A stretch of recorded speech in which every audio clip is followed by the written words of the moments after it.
Hi friends, നമുക്കിന്ന് വളരെ എളുപ്പത്തിൽ വീട്ടിലെപ്പോഴുമുള്ള പാലും റസ്ക്കും ഉപയോഗിച്ച് ഇപ്പോഴത്തെ ട്രെൻഡിങ് റെസിപ്പി ആയിട്ടുള്ള രാജ്ഭോഗ് ഐസ്ക്രീം റെഡിയാക്കാം. മലായി കുൽഫിയെല്ലാം കഴിക്കുന്ന അതേ ഒരു ടേസ്റ്റാണ് ഈ ഐസ്ക്രീമിന്.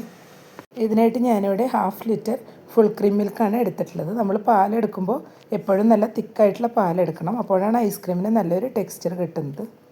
ആദ്യം നമുക്കിത് നന്നായി തന്നെ ഒന്ന് ബോയിൽ ചെയ്തെടുക്കാം.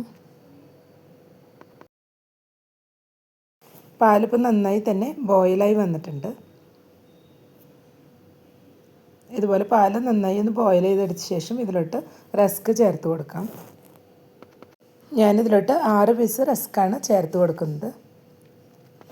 നമുക്ക് റസ്കിന് പകരം ബ്രെഡ് വേണമെങ്കിലും ചേർത്ത് കൊടുക്കാം. ബ്രെഡ് ആകുമ്പോൾ ഒരു 3 പീസസ് ചേർത്ത് കൊടുത്താൽ മതിയാവും. ഇപ്പോൾ റസ്ക്കെല്ലാം പാലിലോട്ട് ഇട്ട് കൊടുത്തിട്ടുണ്ട്. ഇനി ഇതിലോട്ട് കുറച്ച് നട്ട്സും കൂടെ ചേർത്ത് കൊടുക്കാം. കുറച്ച് കാഷ്യൂ നട്ട് ചേർത്ത് കൊടുക്കുന്നുണ്ട്. കുറച്ച് ബദാമും ഫ്ലേവറിനായിട്ട് 2 ഏലക്കായും കൂടെ ഇപ്പോൾ ചേർത്ത് കൊടുക്കുന്നുണ്ട്.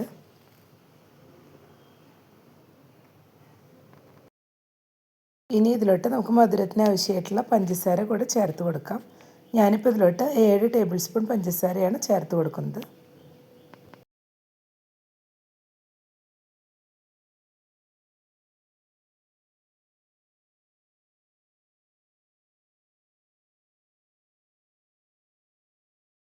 ഇനി ഇതെല്ലാം കൂടെ ഒന്ന് മിക്സ് ചെയ്ത് കൊടുക്കാം. പാലൊന്ന് സിമ്മിൽ വെച്ചിട്ട് ഇതുപോലെ ഒന്ന് മിക്സ് ചെയ്ത് കൊടുത്താൽ മതിയാവും. ഇപ്പോൾ റസ്ക് എല്ലാം പാലിലൊന്ന് സോക്കായി വന്നിട്ടുണ്ട്. ഇപ്പോൾ എല്ലാം കൂടി ഒന്ന് നല്ല സോഫ്റ്റായി വന്നിട്ടുണ്ട്. ഇനി നമുക്ക് ഫ്ലെയിം ഓഫ് ചെയ്ത് കൊടുക്കാം. ഓഫ് ചെയ്തതിന് ശേഷം ഇതൊന്ന് തണുക്കുന്ന വരെ വെയിറ്റ് ചെയ്യണം. തണുത്തതിന് ശേഷം നമുക്കിത് മിക്സിയിലിട്ടൊന്ന് അടിച്ചെടുക്കാനുള്ളതാണ്. ഇപ്പോൾ ഈ മിക്സ് നന്നായി തന്നെ ഒന്ന് ചൂടാറി വന്നിട്ടുണ്ട്. ഇനി നമുക്കിത് മിക്സിയുടെ ജാറിലിട്ടൊന്ന് അടിച്ചെടുക്കാം. നമുക്ക് മിക്സിയുടെ ജാറിലോട്ട് ഒഴിച്ചു കൊടുക്കാം. ഇനി ഇതെല്ലാം കൂടി നന്നായി തന്നെ ഒന്ന് ബ്ലെൻഡ് ചെയ്തെടുക്കാം.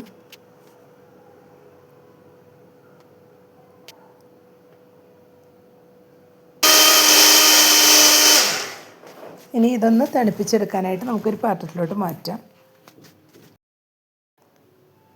നമ്മളേതെങ്കിലും മൂടിയുള്ള പാത്രത്തിൽ തന്നെ ഇത് ഒഴിച്ചു വയ്ക്കണം. എന്നിട്ട് നന്നായി തന്നെ ഒന്ന് ക്ലോസ് ചെയ്ത് വെക്കണം. അപ്പോഴാണ് ഇത് നല്ല സെറ്റായി വരുന്നത്.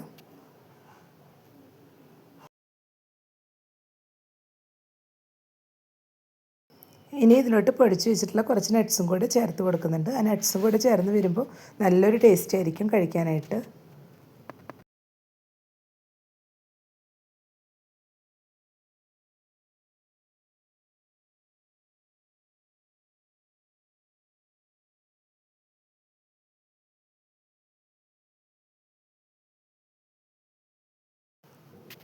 ഇനി നമുക്ക് ലഡ്ഡു വെച്ച് തന്ന് ക്ലോസ് ചെയ്ത് കൊടുത്തതിന് ശേഷം നന്നായി തന്നെ ഒന്ന് ഫ്രീസ് ചെയ്തെടുക്കാം. ഒരു 6-7 മണിക്കൂറൊന്ന് ഫ്രീസറിൽ വെച്ച് കൊടുത്താൽ മതിയാവും. അപ്പോഴേക്കും ഇത് നന്നായി സെറ്റായി വന്നിട്ടുണ്ടാവും.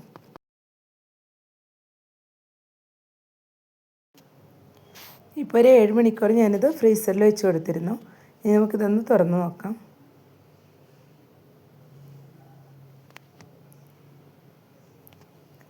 ഇപ്പോൾ ഐസ്ക്രീം ഇവിടെ നല്ല സെറ്റായി വന്നിട്ടുണ്ട്. ഈ ഒരു ഐസ്ക്രീം മസ്റ്റ് ട്രൈ ആയിട്ടുള്ള റെസിപ്പിയാണ്. അത്രയും ടേസ്റ്റാണ് കഴിക്കാനായിട്ട്. എല്ലാവരും എന്തായാലും ഇതുപോലെ ഒന്ന് ട്രൈ ചെയ്ത് നോക്കണം. മലായി കുൽഫി എല്ലാം കഴിക്കുന്ന അതേ ഒരു ടേസ്റ്റാണ് ഈ ഒരു ഐസ്ക്രീമിന്. ഉണ്ടാക്കിയെടുക്കാനും വളരെ എളുപ്പമാണ്. കുട്ടികൾക്കെല്ലാം വീട്ടിലുള്ള പാലും റസ്ക്കും വെച്ച് വളരെ പെട്ടെന്ന് തന്നെ ഇതുപോലെ ഒന്ന് റെഡിയാക്കി കൊടുക്കാൻ പറ്റും. അപ്പോൾ എല്ലാവരും ഈ രീതിയിലൊന്ന് ട്രൈ ചെയ്ത് നോക്കുക. ഇഷ്ടപ്പെട്ടെങ്കിൽ ലൈക്ക് ചെയ്യാനും ഷെയർ ചെയ്യാനും സബ്സ്ക്രൈബ് ചെയ്യാത്തവർ സബ്സ്ക്രൈബ് ചെയ്തും സപ്പോർട്ട് ചെയ്യാനും മറക്കരുത്. താങ്ക്